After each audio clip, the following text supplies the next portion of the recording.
ওই কঠিন ময়দান, সূর্য মাথার উপরে, জাহান্নাম পাশে তর্জন গর্জন শুরু হয়েছে। রব্বুল আলামিন প্রচন্ড ক্রোধান্বিত, জমিন তামা হয়ে গেছে, সারা হাসরবাসী নফসি নফসি করতেছে। ওই অবস্থার মধ্যে ইহশারুন নাসু হুফাতান উরাতান গুরলা, কাপড় ছাড়া, আর শরীরের মধ্যে কোনো জুতা নাই, পায়ে জুতা নাই, শরীরে কাপড় নাই, মাথায় টুপি নাই, খতনাবিহীন অবস্থায় ওঠানো হবে। 50,000 বছরের ময়দানে কদম লড়াচড়া করা যাবে না, পাকে সরাইতে পারবে না।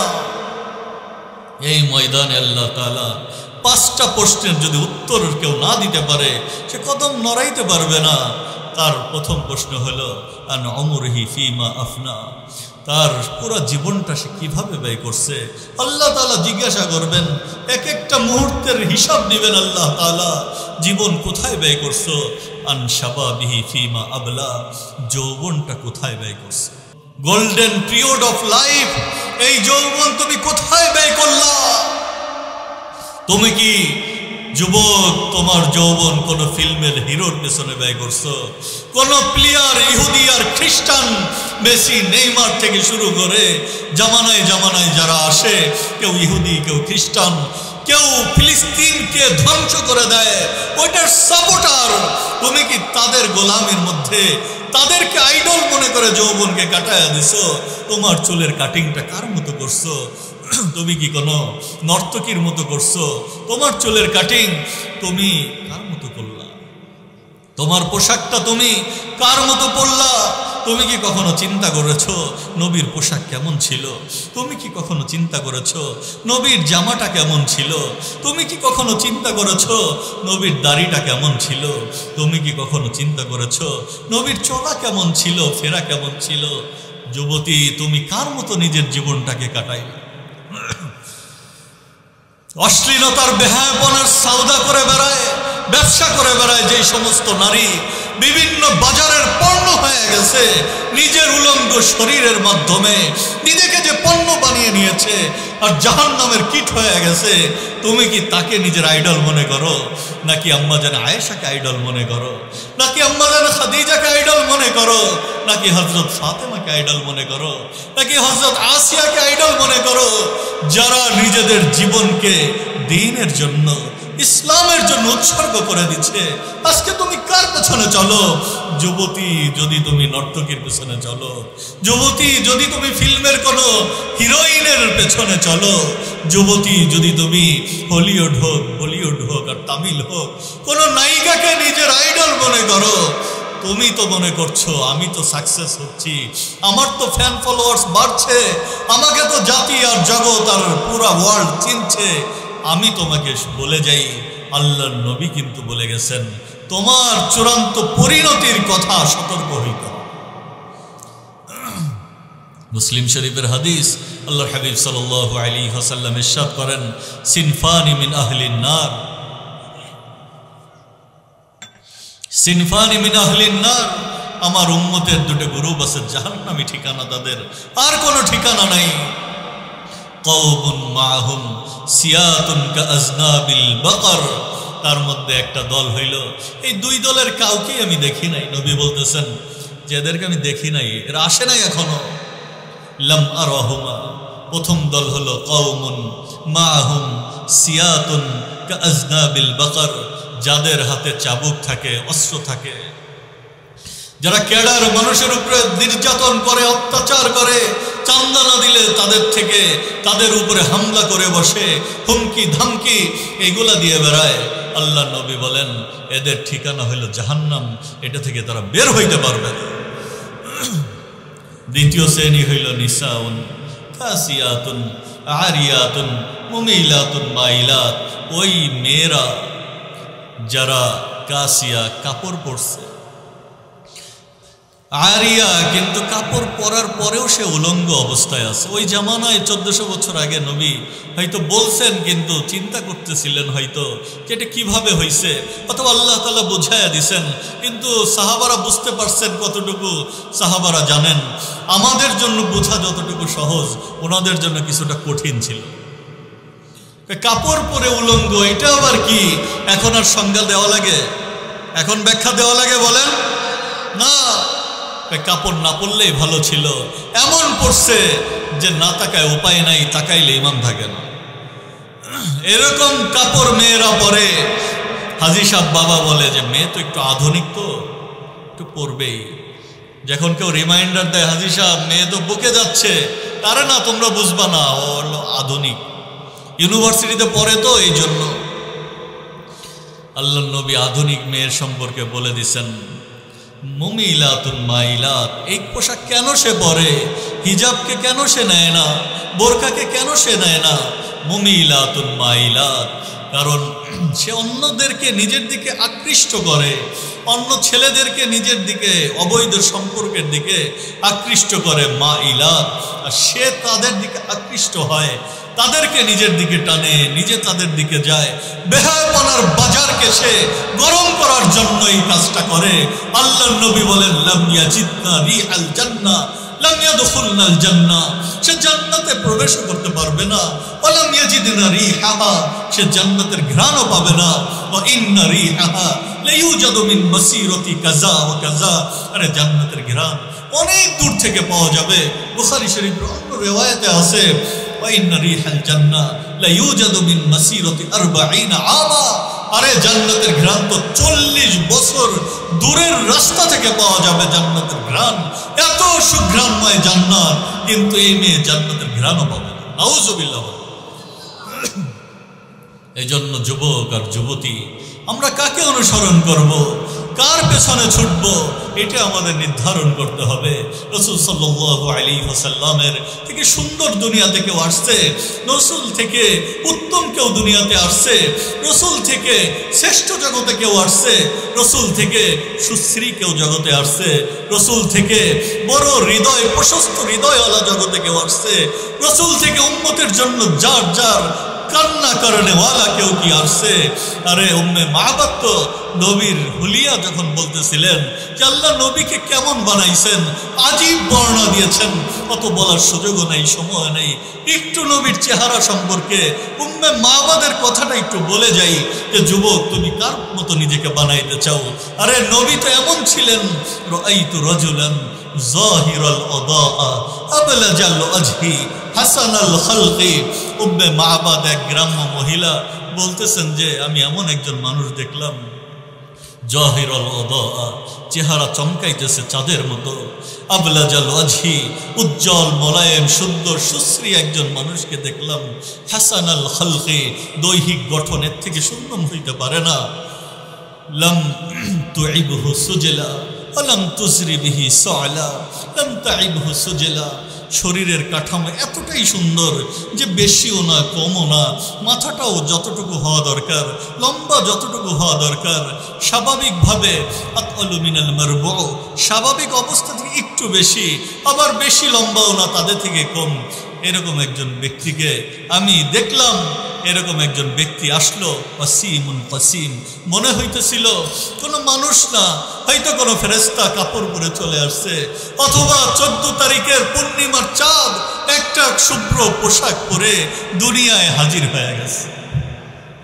যুবক নবী তো কেমন ছিল, আহওয়ার আখাল আজাজ্জু আকরান, নবীর চোখ কাজল কালো ছিল, চোখের পালকগুলা বড় সূক্ষ্ম ছিল, নবীর চোখের এই পালকগুলো একটার একটার সঙ্গে মেলানো ছিল। বায়াদুহুমা শাদীদ সাওয়াদুহুমা শাদীদ, চোখের মনির কালোটা বেশি ছিল, সাদা অংশটা আরও সাদাটাও বেশি ছিল। তয়ইল, গর্দানটা একটু লম্বা ছিল স্বাভাবিক থেকে। এমন ইজা সামাতা আলাহুল আকার, চুপ থাকলে এক পার্সোনালিটি, ব্যক্তিত্ব ঠিকরিয়ে পড়তো। ওয়াইন তাকাল্লামা আলাহুল বাহা, আর কথা বললে সমস্ত আলো এসে তার উপরে পড়তো। এইরকম ছিল নবীর এক একটা অবস্থা, এক একটা হালত বলে শেষ করা যাবে না। রাসূল সাল্লাল্লাহু আলাইহি ওয়াসাল্লামের অবস্থা কেমন ছিল? আজমালুন নাস ওয়া আবহাহুম মিন বাঈদ, দূর থেকে মনে হইতো এর থেকে সুন্দর মানুষ হইতে পারে না। ওয়া আহসানুহু ওয়া আহলাহু মিন করিব, অনেক মানুষকে দূর থেকে সুন্দর লাগে, অনেক জিনিস দূর থেকে সুন্দর লাগে, কাছে আসলে অত সুন্দর লাগে না, কিন্তু কাছে আসলেও মনে হইতো এর থেকে বড় সুশ্রী ব্যক্তি তার জগতে কেউ কোনো তৈরি হয় নাই। ও আহসানা মিনকা লাম তারা কাত্তু আইনি ও আজমালা মিনকা লাম তালিদিন নিসাউ খুলিকতা মুবাররাআম মিন কুল্লি আইবিন কাআন্নাকা কদ খুলিকতা কামা তাশাউ। ও হাবিব, আপনি তো ও আহসানা মিনকা, আপনার থেকে সুন্দর সুশ্রী কাউকে আমার চোখ জীবনে দেখে নাই, আর আপনার থেকে সুশ্রী কাউকে কোনো মা জীবনে জন্মই দেয় নাই। সমস্ত ত্রুটি থেকে আপনাকে মুক্ত করে আল্লাহ তাআলা পাঠাইছে। নবীকে নিয়ে বললে আর এক চ্যাপ্টার হয়ে যাবে। যুবক, যৌবন কিভাবে ব্যয় করছো? যদি যৌবন নবীর তরিকায় ব্যয় করে থাকি, যদি যৌবন আল্লাহর হুকুম অনুযায়ী ব্যয় করে থাকি, তাহলে যুবক জান্নাতের আরশের নিচে স্থান হয়ে যাবে। আরশের নিচে যে স্থান পাবে সে জান্নাতীয় হয়ে যাবে। তৃতীয় শ্রেণী, রাজুলুন কলবুহু মুআল্লাকুন বিল মাসাজিদ। ওই ব্যক্তিকে আল্লাহ তাআলা তার আরশের নিচে স্থান দিবেন ওই যেই ব্যক্তি অন্তরটা মসজিদের সঙ্গে সংযুক্ত থাকে, কম্বাইন্ড থাকে মসজিদের সঙ্গে। মসজিদ থেকে বের হইলে মসজিদে যাওয়ার জন্য অস্থির হয়ে যায়। এক ওয়াক্ত নামাজ পড়ার পর দ্বিতীয় ওয়াক্ত কখন হবে অস্থির হয়ে যায়। প্রচণ্ড শীতের মধ্যেও রাত ৩টা-৪টার সময় বারবার দেখে যে আজান হইল কিনা, মসজিদের দরজাটা খুলবে কখন, এরকম অস্থির হয়ে যায়। কপাল পুরো তারা। আল জাফা কুল্লাল জাফা আল কুফরু ওয়াশ শিরক। যারা এর থেকে বড় জুলুম হইতে পারে না, এর থেকে বড় কুফরি হইতে পারে, এটা শিরকি কাজ, কুফরির কাজ। মান সামিয়া মুনাদিয়াস সালা ফালাম ইয়াজিবহু। আজান হয়ে গেছে, আল্লাহু আকবার, আল্লাহ সবথেকে বড়, এই ধ্বনি কানে চলে আসছে, কিন্তু কদম আমার মসজিদে যায় নাই। এই ব্যক্তি থেকে বড় জালেম আর হইতে পারে না। ঠিক কিনা বলেন? যার অন্তরটা মসজিদের সঙ্গে লেগে গেছে, যদি না লাগে তাহলে একটু তবলিগের জন্য বের হয়ে যাই, কোনো আল্লাহওয়ালার দরবারে হাজির হয়ে যাই। আমার অন্তরটা মসজিদে কেন লাগে না? মসজিদের সঙ্গে মোহাব্বত আর ভালোবাসা কেন নাই? ওইটাকে যদি তৈরি করতে পারি, আর অন্তর যদি মসজিদের সঙ্গে একটা মোহাব্বত তৈরি হয়ে যায়, তাহলে কাম হয়ে যাবে, আল্লাহর আরশের নিচে স্থান হয়ে যাবে। চতুর্থ শ্রেণী, রাজুলান তাহাব্বা ফিল্লাহ ইজতামা আলাইহি ওয়া তাফাররাকা আলাইহি।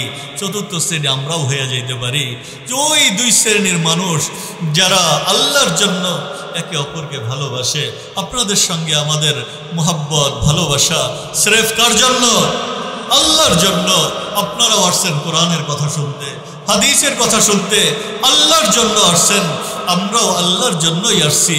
এটা যদি আল্লাহর জন্য হয়, দুনিয়ার কোনো ধান্দায় না হয়, খালি ঘুরতেই না হয়, শুধু ইচ্ছা মন চাইছে আসছি, কোনো উদ্দেশ্য ছাড়া হয়ে গেছে, এরকম না, আমরা এটাকে নিয়ত করে নিই আল্লাহর জন্য আসছি, আল্লাহর মুহাব্বতে আসছি, তো এই আশাটা আমাদের নাজাতের ওসিলা হয়ে যাইতে পারে। কি বলেন? পঞ্চম শ্রেণী, রাজুলুন দাআতহু ইমরাআতুন যাতু মানসাবিন ওয়া জামাল। ওই পুরুষ যাকে কোনো মেয়ে রাত্রের অন্ধকারে অথবা অন্য কোনো জায়গায় এমন অবস্থায় নিভৃতে নীরবে ডাকতেছে অবৈধ অন্যায় কাজের দিকে, আর এই আল্লাহর বান্দা ওই মেয়েটার সম্ভ্রান্ত বংশের, টাকা পয়সাও আছে, দেখতেও ভালো, তার দিকে আকর্ষণ যে কেউ হইতে পারে, আকর্ষিত হওয়াটাই স্বাভাবিক, কিন্তু সে বলে ইন্নী আখাফুল্লাহ, আমি তো আল্লাহকে ভয় করি, আমি তোর এই অবৈধ প্রস্তাবে রাজি হইতে পারবো না, আমি তো এইদিকে যাইতে পারবো না, আমি তো ইউসুফ আলাইহিস সালামের অনুসারী, আমি আল্লাহকে ভয় করি। শুধুমাত্র আল্লাহর ভয়ের কারণে যখন কোনো আল্লাহর বান্দা অথবা আল্লাহর কোনো বান্দি আল্লাহর নাফরমানি থেকে বেঁচে যায়, আল্লাহ রাব্বুল আলামিন আরশের নিচে তার স্থান দিয়ে দেয়। যে আরশের নিচে স্থান পেয়ে যাবে সে জান্নাতে তার ঠিকানা হয়ে যাবে। ষষ্ঠ শ্রেণী, রাজুলুন তাসাদ্দাকা বিসাদাকাতিন, ওই ব্যক্তি যে সদকা করছে, এমনভাবে সৎকা করছে, ডান হাতে কি সৎকা করছে, লা তা'লামু শিমালুহু মা তুনফিকু ইয়ামিনুহু, বাম হাতেরও খবর নাই ডান হাত কি দিছে। বলে বেড়ানো তো বহু দূরের কথা, কিন্তু দুঃসাদাকাতি ফানি'ম্মা হিয়া, মাঝে মাঝে প্রকাশ্যেও বলতে বলা হয় ওইটা উত্তম, কিন্তু মাঝে মাঝে গোপনেও কিছু থাকতে হয়, যেটা বলে বেড়াইতে হয় না, ওইটা আল্লাহর জন্য, আল্লাহর সঙ্গে আমার ওই কানেকশন। এরকম কিছু আমল করছে, জগতের খবর নেই, তার নিজেরও খবর নাই, সে নিজে দিয়ে নিজেই ভুলে গেছে, কাউকে জীবনে বলেও নাই। আল্লাহর সঙ্গে তার এরকম একটা আমল ছিল, এরকম সৎকা করছে। আল্লাহ তাআলা এটাকে এত পছন্দ করেন যে আল্লাহ তাআলা তাকে আরশের নিচে স্থান দিয়ে দেন। সপ্তম শ্রেণী, রাজুলুন দাআল্লাহ খালিয়ান। সারা দুনিয়ার মানুষের সামনে নামাজ পড়া তো মজা, যখন সবাই জামাতে পড়ে তখন তো পড়তেই হয়, জুমার দিন তো সবাই হাজির হয়, আমিও হইলাম, কিন্তু রাত ৩টার সময় নীরবে নিভৃতে, স্ত্রীও ঘুমে, বাড়ির সবাই ঘুমে, এলাকার সবাই ঘুমে, কারো কোনো খবর নেই, নীরবে নিভৃতে উঠে প্রচণ্ড শীতের মধ্যে অজুটা করে ২ রাকাত তাহাজ্জুদে মাওলার সামনে দাঁড়িয়ে যাওয়া, এইটা যদি হয়, আর নিজের গুনাহের কারণে ক্রন্দন করা, আর নিজের নাফরমানির কারণে চোখের পানি আল্লাহর কাছে ফেলে ক্ষমা চাওয়া, মাফ চাওয়া, এটা যদি হয়ে যায়, এইটা যদি জীবনের মধ্যে চলে আসে, রাজুলুন দাআল্লাহ খালিয়ান, ওই ব্যক্তিকে আল্লাহ তাআলা তার আরশের নিচে স্থান দিয়ে দিবেন, যে আল্লাহকে ডাকে, নীরবে ডাকে, নিভৃতে ডাকে। ফাফাদাত আইনাহু, চোখের পানি ছেড়ে দেয়, আর এমন ভাবে চোখের পানি ছাড়ে, জগতের খবর নেই, তার সঙ্গে মাওলার সঙ্গে কানেকশন, তার সঙ্গে রবের সঙ্গে কথা। রব্বুল আলামিন এটাকে এত বেশি পছন্দ করেন, এত বেশি ভালোবাসেন, এই বান্দাকে নিজের আপন বানায় নেন, এই বান্দাকে নিজের কাছের বানায় নেন, এই বান্দার চাহিদাকে পুরা করে দেন, এই বান্দাকে আল্লাহ তাআলা নিজের ওলি বানায় নেন। আর এই বান্দাকে আল্লাহ রব্বুল আলামিন প্রচণ্ড ভয়াবহ বিভীষিকাময় ময়দানে আল্লাহর আরশের ছায়ার নিচে, আরশের নিচে আল্লাহ তাআলা স্থান দিয়ে দেন। এই ৭ শ্রেণীর মানুষকে আল্লাহ রব্বুল আলামিন তার আরশের নিচে স্থান দিয়ে দিবেন। এই ৭ শ্রেণীর অন্তর্ভুক্ত হওয়ার জন্য তৈরি আছি আমরা ইনশাআল্লাহ? কে কে তৈরি আছি? আল্লাহ রব্বুল আলামিন আমাদের সকলকে তৌফিক দান করেন।